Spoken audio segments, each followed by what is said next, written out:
Hello, this is Fortuna. This is a TV pilot. It's called The Class.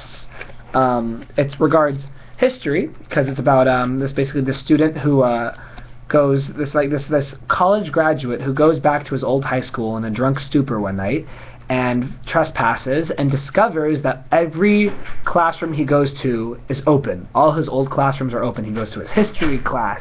He goes to his sex ed class. That's what the series is about. And in the pilot, the first class he goes to is to PE, and there he finds out that they're learning sex ed, which leads to some amusing results.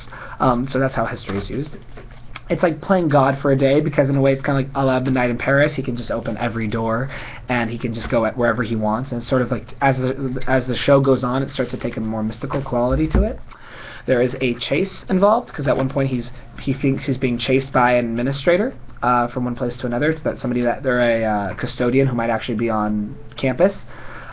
Insubordination. It's about his insubordination to the system. He's this kind of like lefty, like, I don't even know how to describe him, granola guy who went to Colorado Springs, like college, named Ernest. And he's just this like complete hipster, and he's just like, everything's about insubordination. Non-sequiturs, the movie's filled with them. The pilot's filled with them. Discovery, he discovers the classroom open. The male gaze, he finds this he looks into a window at one point and sees all these things happening. Pathological liar, he is somewhat kind of like that, or he actually criticizes the teachers of being like these liars and lying to you and manipulating you.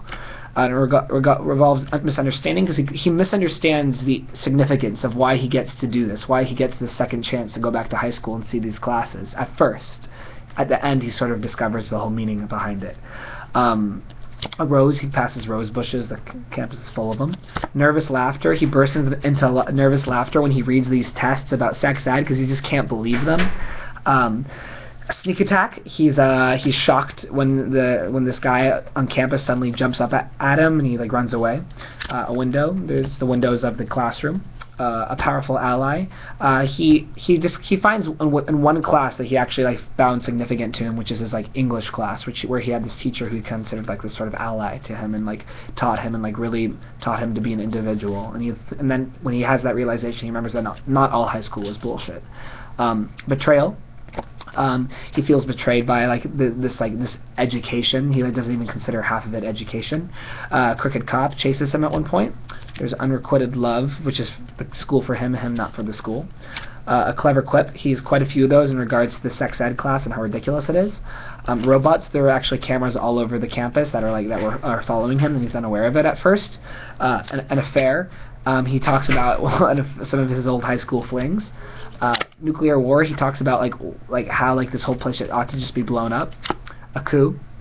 It's kind of like a coup as far as education, over-education, and the way he looks at it.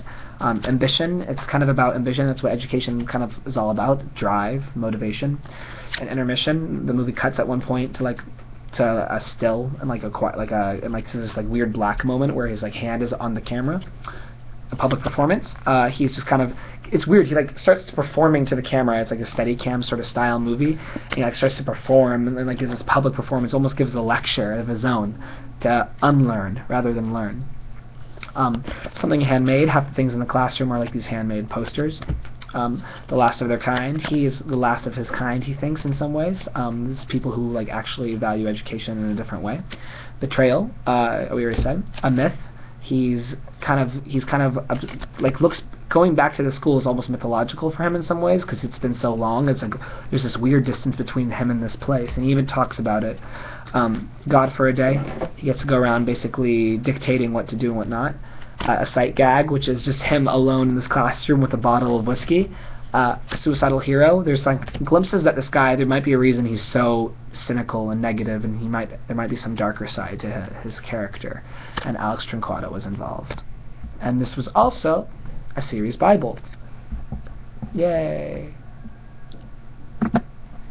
Come on, cut.